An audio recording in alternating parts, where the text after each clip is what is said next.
नमस्कार, मैं अविनाश सैनी। दोस्तों, रोहतक में हरियाणा ज्ञान विज्ञान समिति और हरियाणा विज्ञान मंच के तत्वाधान में विज्ञान और वैज्ञानिक मानसिकता विषय पर 2 दिवसीय राष्ट्रीय कार्यशाला का आयोजन किया गया।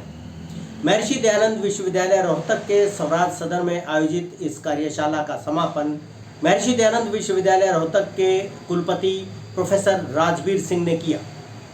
इस कार्यशाला में भारत ज्ञान विज्ञान समिति से जुड़े 10 राज्यों के प्रतिनिधियों ने हिस्सा लिया और उन्होंने वैज्ञानिक मानसिकता के प्रचार प्रसार के जो तरीके हैं उन पर काफ़ी बातचीत की, काफ़ी चिंतन मनन किया और एक एक्शन प्लान तैयार किया कि अगले दिनों में पूरे देश में वैज्ञानिक मानसिकता के प्रचार प्रसार के लिए वो किस तरह से कार्य करेंगे।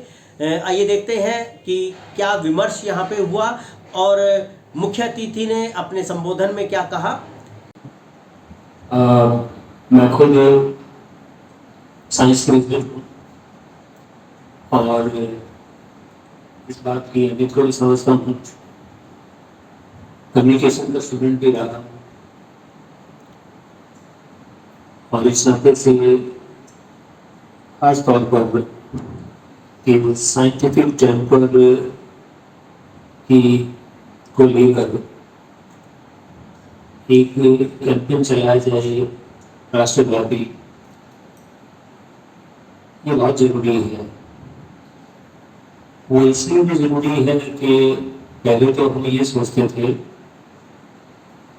कि देश की बहुत बड़ी आबादी जो है वो अनपढ़ है, पढ़ी लिखी नहीं है। शायद पढ़े लिखे लोगों में जो है साइंटिफिक चैप्टर की बात करना इस नजरिए से हम सोचते थे कि ये बहुत जरूरी है। मुझे तो लगता है कि जो हम सोचते थे कि अनपढ़ लोगों में साइंटिफिक टेम्पर की बात जो चर्चा करना जरूरी है, मुझे लगता है उससे ज्यादा जरूरी ये है कि पढ़े लिखे लोगों में देखने में आया है कि जैसे जैसे भौतिकतावाद जो मटेरियलिस्ट वर्ल्ड की बात करते हैं, ज्यादा अंधविश्वास जो है, मैं गलत हो सकता हूँ लेकिन मेरी एक ऑब्जर्वेशन ये है कि ज्यादा अंधविश्वास जो है, जिन लोगों के पास वेल्थ ज्यादा है, जो मटेरियलिस्टिक वर्ल्ड में ज्यादा है, मैंने उनको देखा है कि वो ज्यादा जो है इस तरह की चीजों में विश्वास रखते हैं। तो ये तो अनपढ़ और पढ़े लिखे में मैं ये समझता हूँ कि ये कैंपेन जो है इसकी बहुत सार्थकता जो है वैज्ञानिक दृष्टिकोण के बिना जो है एक प्रोग्रेसिव समाज को स्टैब्लिश करना बहुत मुश्किल काम है। ये बहुत बड़ा मैं ये समझता हूँ कि जिम्मेवारी का काम जो है आप लोगों ने उठाया है और इसमें मैं समझता हूँ कि ये महर्षि दयानंद विश्वविद्यालय आपके इस प्रस्ताव को लेकर मैं समझता हूँ कि ये हमारा सौभाग्य रहा कि प्रोफेसर सुरेंद्र का लगाव जो है इस विश्वविद्यालय के साथ और लंबे अरसे तक रहा है। शायद इस संस्थान के तो वो फाउंडर डायरेक्टर हैं और ये मैंने जानबूझ के भी उनको इस सुझाव दिया था कि ये जो है आप इस उसमें करें, क्योंकि इस संस्थान का जो एक मैंडेट है सोशियो इकोनॉमिक चेंज जो है वो समाज में खासकर प्रदेश की बात करूँ तो ये सोशियो इकोनॉमिक चेंज बिना साइंटिफिक टेम्पर के ये सोशियो इकोनॉमिक चेंज जो है लाना नामुमकिन बात है।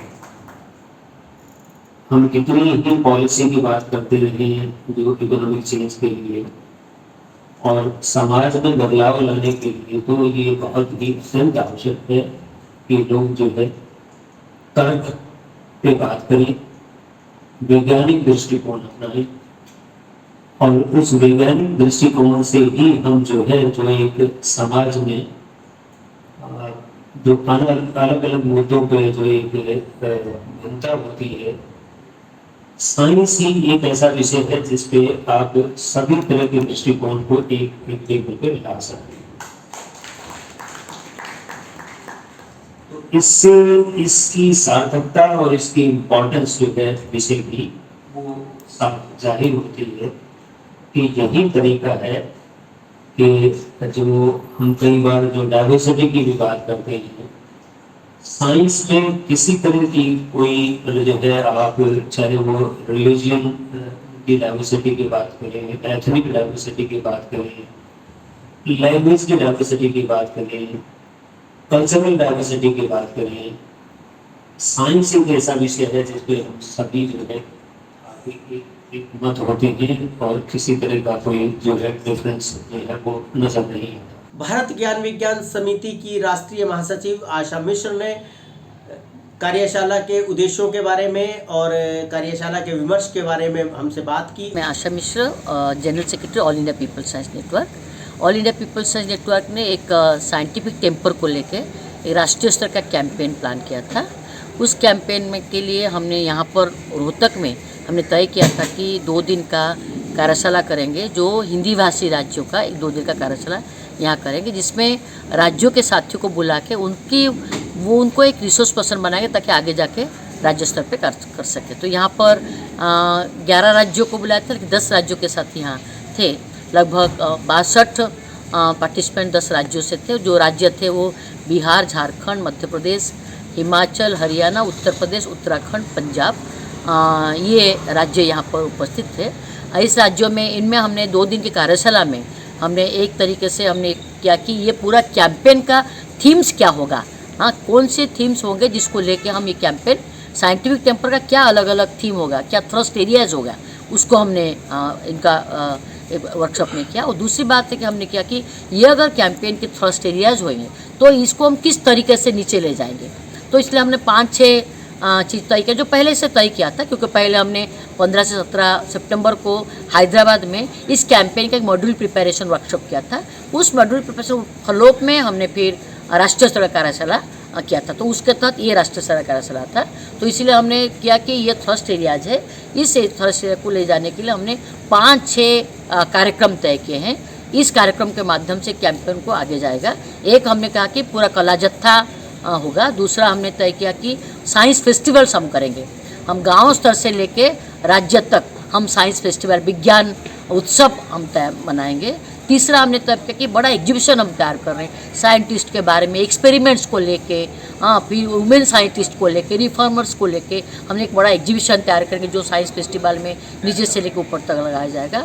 हमने चौथा तय किया कि हमने कुछ स्लाइड शो करेंगे, फिल्म्स और वीडियोस भी दिखाएंगे। और हमने ये तय किया कि एंटी मिरेकल शो, जो हरियाणा का बहुत सबसे ज़्यादा हमारे साइंस मूवमेंट में हरियाणा विज्ञान मंच बड़े पैमाने पर एंटी मिरेकल शो करते हैं, तो उसको लेके भी हमने प्लान किया। ये 5-6 तरीका होगा, इस तरीके से हम इस कैंपेन को आगे बढ़ाएंगे। कुल मिला के हमने इस कैंपेन का जो शेड्यूल है, 7 नवंबर को ये कैंपेन, 7 नवंबर CV रमन और मैडम क्यूरी का जन्मदिन है और इसका कैंपेन शुरू करेंगे। 28 फरवरी को जो राष्ट्रीय साइंस डे है, नेशनल साइंस डे, उस पर हम समापन करेंगे। ये पूरा उनको कैंपेन।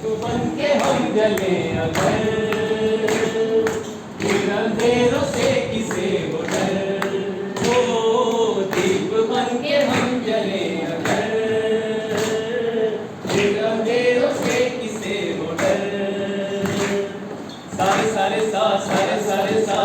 सारे सा